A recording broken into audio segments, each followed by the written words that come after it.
Ah, docteur, vous êtes trop indulgent. Ah, c'est une chose qui me tient au cœur. Pour moi, le médecin qui ne peut pas s'appuyer sur un pharmacien de premier ordre est un général qui va à la bataille sans artillerie.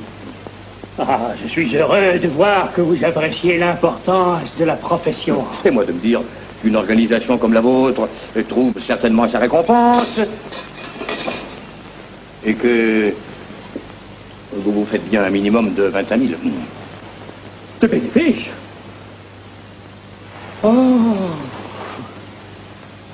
si je m'en faisais seulement la moitié.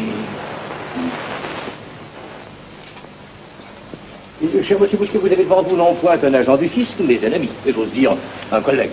Mais docteur, je ne vous fais pas l'injure de me méfier de vous. Je vous ai malheureusement dit la vérité. J'ai toutes les peines du monde à dépasser les 10 000. Savez-vous bien que c'est scandaleux? Mais dans ma pensée, le chiffre de 25 000 était un minimum. Mais vous n'avez pourtant pas de concurrents. Aucun, près de Saint-Louis à la ronde. Alors quoi, des ennemis? Je ne m'en connais pas. Jadis, vous n'auriez pas eu d'histoire fâcheuse? Une distraction, 50 grammes de laudanum en place d'huile de ricin, c'est si vite fait. Oh, non. Pas le plus minime incident, je vous prie de le croire, docteur. En 20 années d'exercice. Alors, j'aurais pu y former d'autres hypothèses. Mon prédécesseur aurait-il été au-dessous de sa tâche? C'est une affaire de point de vue. Oui, encore une fois, cher monsieur Bousquet, nous sommes strictement entre nous. Eh bien, le docteur Farfalet est un excellent homme. Oui. Nous avions les meilleures relations privées. Oui. Mais on ne ferait pas un gros volume avec le recueil de ces ordonnances. Ce n'est qu'un mot. Il n'y aurait aucun inconvénient à rayer de notre vocabulaire. Pour ma part, je ne connais que des gens plus ou moins atteints, de maladies plus ou moins nombreuses, à évolution plus ou moins rapide. Naturellement, si vous allez leur dire qu'ils se portent bien, ils ne demandent qu'à vous croire, mais vous les trompez. Votre seule excuse, c'est que vous ayez déjà trop de malades à soigner pour en prendre de nouveaux. En tout cas, c'est une très belle théorie.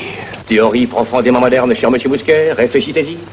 Et toute proche parente de l'admirable idée de la nation armée, qui fait la force de nos États. Vous êtes un penseur, vous, docteur Glock. Et les matérialistes auront beau soutenir le contraire. La pensée mène le monde.